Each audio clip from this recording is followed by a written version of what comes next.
War Plan Orange.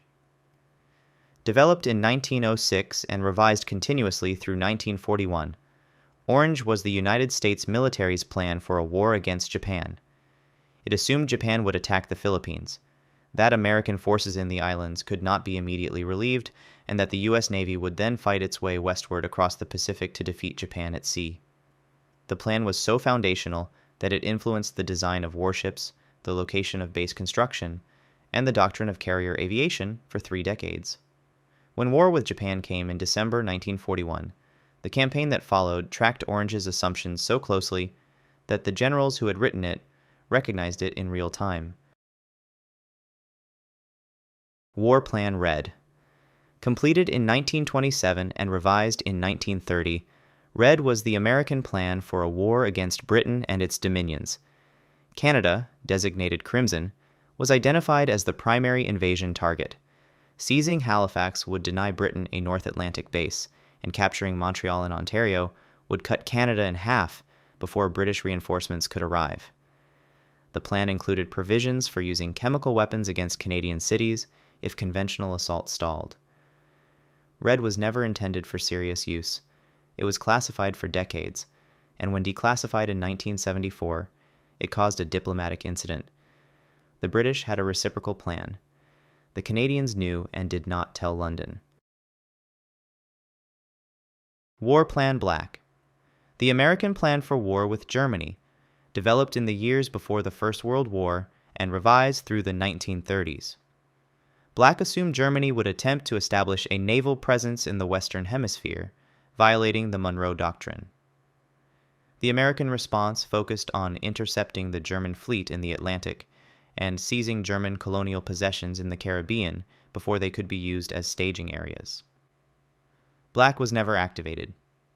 The 2 wars against Germany were fought as coalition campaigns under the Rainbow Plans that replaced it. War Plan White, the plan for suppressing armed insurrection inside the United States. Unlike the color-coded foreign war plans, White had no external enemy.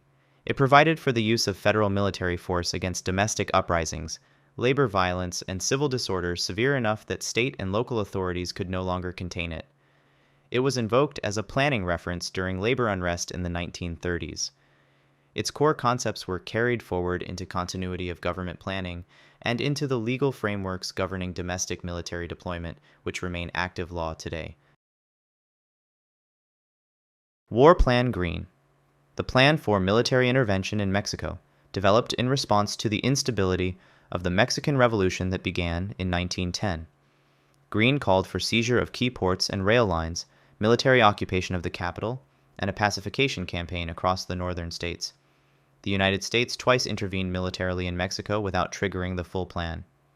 In 1914, the Navy occupied Veracruz to interdict a German arms shipment. In 1916, General Pershing led a punitive expedition into Chihuahua to pursue Pancho Villa after a cross-border raid. Green was retired as U.S.-Mexico relations stabilized in the 1930s. Rainbow Five. Between 1939 and 1941, the United States developed 5 rainbow plans for coalition warfare, replacing the single enemy color plans with scenarios involving multiple simultaneous adversaries. Rainbow 5 was the decisive one. It called for a defensive posture in the Pacific while concentrating American strength to defeat Germany first in partnership with Britain and France. It became the basis for the Victory Program, the production and mobilization plan that defined the entire American war effort after Pearl Harbor. Germany first, the strategy that shaped everything from D-Day to the allocation of shipping, originated in Rainbow 5.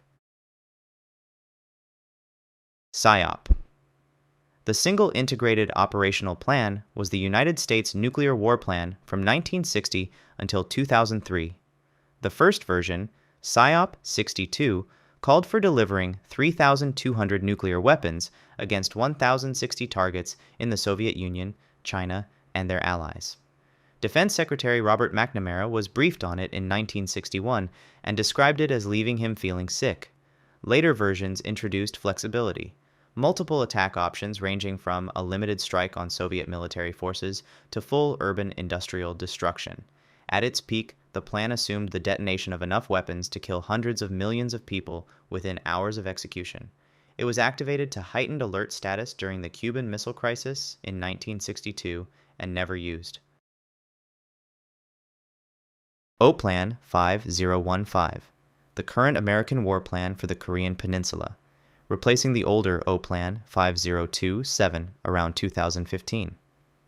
Where 5027 was primarily defensive, holding the DMZ and counterattacking only after a North Korean invasion, 5015 is preemptive. It includes provisions for decapitation strikes against North Korean leadership, destruction of ballistic missile and nuclear infrastructure before weapons can be launched, and rapid offensive operations into North Korean territory. South Korea and the United States update the plan jointly on a regular cycle. North Korea is believed to have access to its general outlines through intelligence channels, which is partly the point. The plan's existence is intended to deter. OPLAN 5029, a contingency plan for North Korean regime instability rather than open warfare. Its focus is the period immediately following a collapse of central authority, securing and accounting for all nuclear and chemical weapons before they can be moved, managing refugee flows across the Chinese and South Korean borders, establishing a transitional civil administration, and preventing factional violence between competing elements of the North Korean military. South Korea has historically been reluctant to formalize the plan because joint U.S.-South Korean operations inside North Korean territory would require decisions about who governs the country afterward. Those decisions are unresolved.